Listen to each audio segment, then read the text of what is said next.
आप नेपच्यून पर पहुंचते हैं, जो सूर्य से 4 अरब किलोमीटर से अधिक की दूरी पर स्थित एक ग्रह है। कई लोग इसे एक शांत और शांतिपूर्ण जगह के रूप में कल्पना करते हैं, लेकिन जैसे ही आप वातावरण को पार करते हैं, आपको ध्वनि से अधिक गति की हवा का झोंका झकझोर देता है। ये सौर मंडल का सबसे प्रचंड वायुरोधी ग्रह है। लेकिन सबसे अजीब बात यह है कि कोई नहीं जानता कि यह कैसे संभव है। यह ग्रह सूर्य से इतनी दूर है कि इन हवाओं को उत्पन्न करने के लिए इसमें पर्याप्त ऊर्जा नहीं होनी चाहिए। अब सबसे परेशान करने वाली बात यह है कि इसके नीचे क्या है। बाहरी तापमान गिरकर -200 डिग्री हो जाता है, लेकिन यह सिर्फ सतह है। अगर आप नीचे उतरने का फैसला करते हैं तो दबाव बढ़ जाता है और गर्मी जबरदस्त तरीके से बढ़ने लगती है। अंत में आप एक ऐसे केंद्र तक पहुंचेंगे जो 7000 डिग्री तक गर्म होता है, जो सूर्य की सतह से अधिक गर्म है। और जैसे जैसे आप नीचे जाते हैं, एक घनी परत आपके यान के चारों ओर बनने लगती है। यह बर्फ नहीं है, यह शुद्ध क्रिस्टलीकृत कार्बन है। यहां वास्तव में हीरे की बारिश होती है। दबाव मीथेन को ठोस गहनों में बदल देता है, जो गोले की तरह गिरते हैं। वैज्ञानिक मानते हैं कि नेपच्यून की निचली परतों में सचमुच हीरे के महासागर हैं। अगर आप इनमें से कुछ पत्थरों को अपने जहाज में डालकर पृथ्वी पर वापस आ सकें, तो आप सबसे अमीर लोगों में से एक होंगे। लेकिन अभी एक समस्या है, आप लैंड नहीं कर सकते। नेपच्यून गैस और बर्फ का एक विशाल ग्रह है जिसकी कोई सतह नहीं है। आप गिरते रहेंगे और दाब आपको कुचल देगी। तापमान बढ़ेगा और आपकी यान, जिसे पकड़ने के लिए कोई जमीन नहीं, जवाब देना बंद कर देगी। रुकने का कोई तरीका नहीं है। यहां सबसे बड़ा खतरा यह नहीं है कि आप मर जाएंगे, बल्कि यह है कि आप इसे तेजी से नहीं कर पाए। गर्मी आपको तुरंत नहीं जलाएगी, दबाव आपको तुरंत नहीं कुचलता। आपका शरीर परत दर परत नीचे उतरता चला जाएगा, जबकि सभी प्रणालियां एक एक करके विफल होंगी। और सबसे बुरी बात यह है कि आप इसे पूरी तरह से अकेले करेंगे। अब कल्पना करो कि तुम यूरेनस जा रहे हो। वहां कोई दिखने वाले तूफान नहीं है, न ही कोई गर्म लहरें और न ही ज्वालामुखीय गतिविधियां।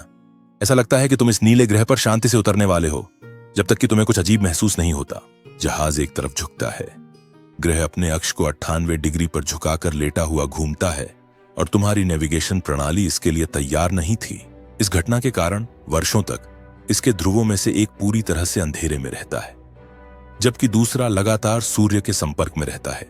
यह एकमात्र ग्रह है जो इस तरह घूमता है। जैसे जैसे आप नीचे उतरते हैं, आप देखेंगे कि तापमान तेजी से गिरकर 0 से 224 डिग्री नीचे चला जाता है। यह सौर मंडल में अब तक दर्ज सबसे चरम न्यूनतम तापमान है। यह नेपच्यून से भी अधिक ठंडा कैसे हो सकता है, कोई ठीक नहीं जानता। कुछ विशेषज्ञों का कहना है कि ऐसा इसलिए है क्योंकि ग्रह आंतरिक रूप से बहुत कम गर्मी उत्पन्न करता है।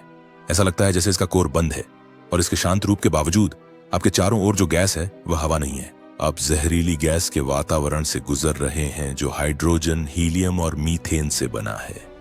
अगर ठंड और जहरीली हवा पहले आपको नहीं मारती, तो आप अगली परत की ओर बढ़ते रहेंगे।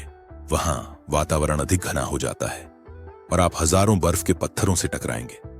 आप एक सुंदर दृश्य देखेंगे, लेकिन आप कभी वापस नहीं आ पाएंगे, क्योंकि इस ग्रह का दबाव पृथ्वी के मुकाबले 100 गुना अधिक है, और यह आपको बिना किसी संकोच के कुचल देगा।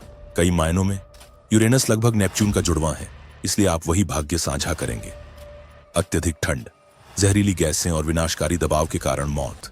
शनि, आप अब तक ग्रह पर नहीं पहुंचे हैं और आप पहले से ही खतरे में हैं। शनि के पास 146 चंद्रमा हैं और एक रिंग सिस्टम है जो इतना विशाल है कि यह 2,80,000 किलोमीटर से अधिक तक फैला है। और यह सजावटी नहीं है, ये चट्टानों, बर्फ और पुराने चंद्रमाओं के अवशेषों से बने हैं जो 70,000 किलोमीटर प्रति घंटे से अधिक की गति से यात्रा करते हैं। एक ही प्रभाव से आपके जहाज को नष्ट किया जा सकता है। लेकिन मान लीजिए कि आप एक अविश्वसनीय पायलट हैं, या आपका जहाज अजेय है और आप उस मलबे के क्षेत्र को पार करने में सफल होते हैं, फिर भी आप सुरक्षित नहीं हैं। स्वयं ग्रह इतनी तेजी से घूमता है कि उसकी आकृति ध्रुवों पर झपटी हो जाती है। उसके दिन केवल 10 घंटे लंबे होते हैं। जब आप शनि के भूमध्य रेखा के करीब पहुंचते हैं, तो आप वायुमंडल के ऊर्जावान हाइड्रोजन द्वारा उत्पन्न लाल और बैंगनी रोशनी का एक शो देखेंगे। लेकिन यह सुंदरता एक घातक खतरे को छुपाती है। शनि के इस क्षेत्र में 1800 किलोमीटर प्रति घंटे तक की गति दर्ज की गई है, जो लगभग एक धरती के तूफान की तुलना में दोगुनी है। आप उत्तरी ध्रुव की ओर एक स्थिर दिशा की तलाश में बढ़ने की कोशिश करते हैं, लेकिन वहां 2 पृथ्वी के आकार का एक तूफान है और माना जाता है कि यह दशकों से घूम रहा है। यदि आप नीचे की ओर जाने का निर्णय लेते हैं, तो दबाव गैसीय हाइड्रोजन को तरल धात्विक हाइड्रोजन में बदल देता है, एक ऐसा पदार्थ जो पृथ्वी पर मौजूद नहीं है और जो अत्यधिक चुंबकीय क्षेत्र उत्पन्न कर सकता है। और यात्रा के अंत में अगर आपका जहाज इतनी देर तक टिक सके, तो वहां एक कोर है जो पृथ्वी से 10 गुना बड़ा है। यह एक घनी गेंद है पिघली हुई चट्टान की, जिसका तापमान 11,700 डिग्री सेल्सियस है और दबाव पृथ्वी की तुलना में 1000 गुना अधिक है। अब मान लीजिए कि आप बृहस्पति जा रहे हैं। 3 लाख किलोमीटर से अधिक की दूरी पर आप पहले से ही खतरे में हैं। चरम विकिरण आपके जहाज से गुजरेगा। मान लीजिए कि आपके पास एक ऐसा सूट है जो उस विकिरण का सामना कर सकता है। फिर आप वायुमंडल को पार करते हैं। सबसे पहले आप सफेद बादल देखते हैं जो जमे हुए अमोनिया क्रिस्टल से बने होते हैं। एक परत में तैरते हैं जिसका तापमान -150 डिग्री सेल्सियस होता है। लेकिन यह सिर्फ शुरुआत है। आप गिरने लगते हैं। बृहस्पति की गुरुत्वाकर्षण शक्ति पृथ्वी की तुलना में लगभग 3 गुना अधिक होती है, इसलिए सब कुछ तेजी से होता है। मिनटों के भीतर आप 480 किलोमीटर प्रति घंटे की स्थायी हवाओं के क्षेत्र में प्रवेश करते हैं, जिसमें अशांति आपकी जहाज को ऐसे हिला देती है जैसे वह एक कागज का टुकड़ा हो। लगभग 150 किलोमीटर की गहराई पर आप उस सीमा पर पहुंच जाएंगे जहां 1995 में गैलीलियो जांच ने प्रसारण बंद कर दिया था। यहां से आगे किसी ने नहीं देखा है कि आगे क्या आता है।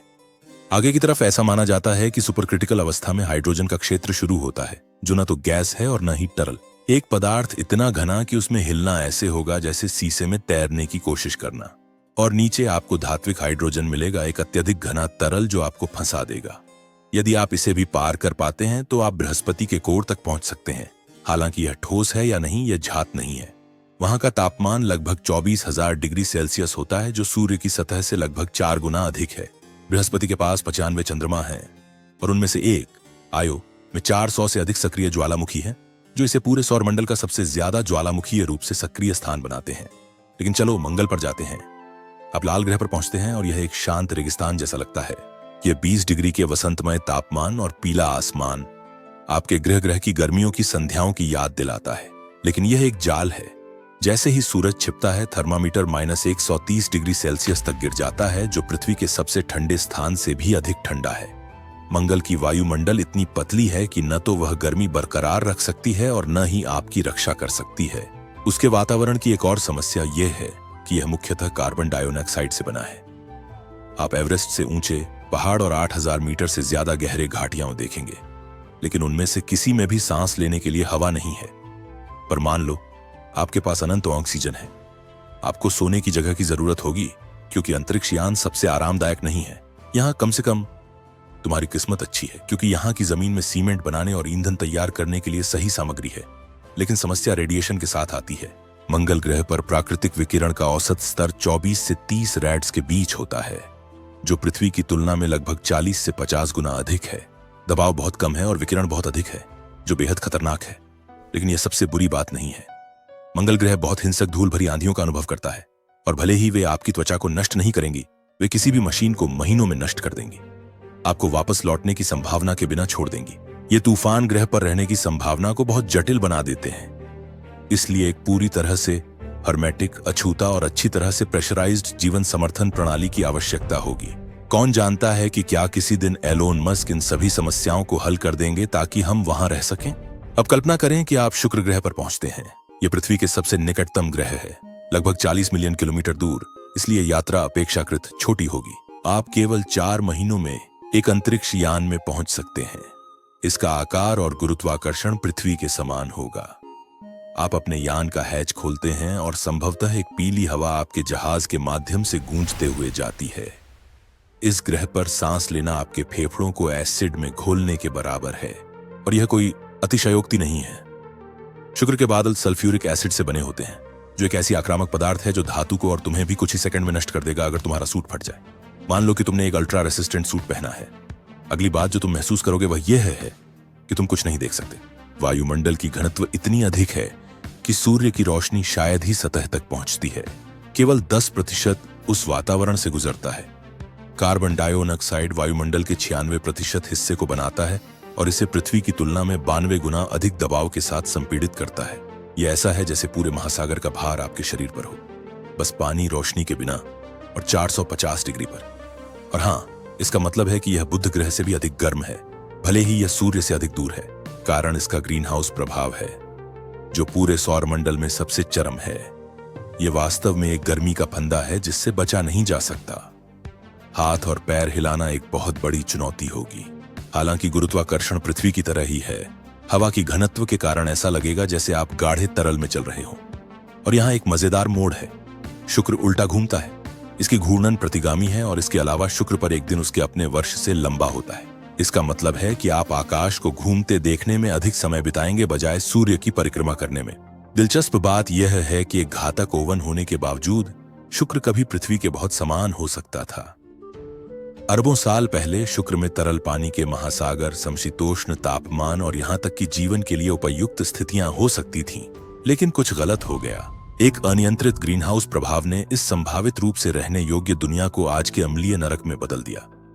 कुछ सिद्धांत सुझाव देते हैं कि सूर्य की निकटता ने इसके महासागरों को वाष्पित कर दिया, जिससे जल वाष्प वातावरण में छोड़ा गया। इस गैस ने गर्मी को उस बिंदु तक तेज कर दिया जहां से वापसी संभव नहीं रही। सतह सूख गई, कार्बन जमा हो गया और ग्रह आत्मविनाश के चक्र में फंस गया। इसलिए अगर इस ग्रह का दबाव आपको खत्म करने के लिए पर्याप्त नहीं है, तो सल्फ्यूरिक एसिड जो आप सांस लेंगे जब आपकी पोशाक टूट जाएगी।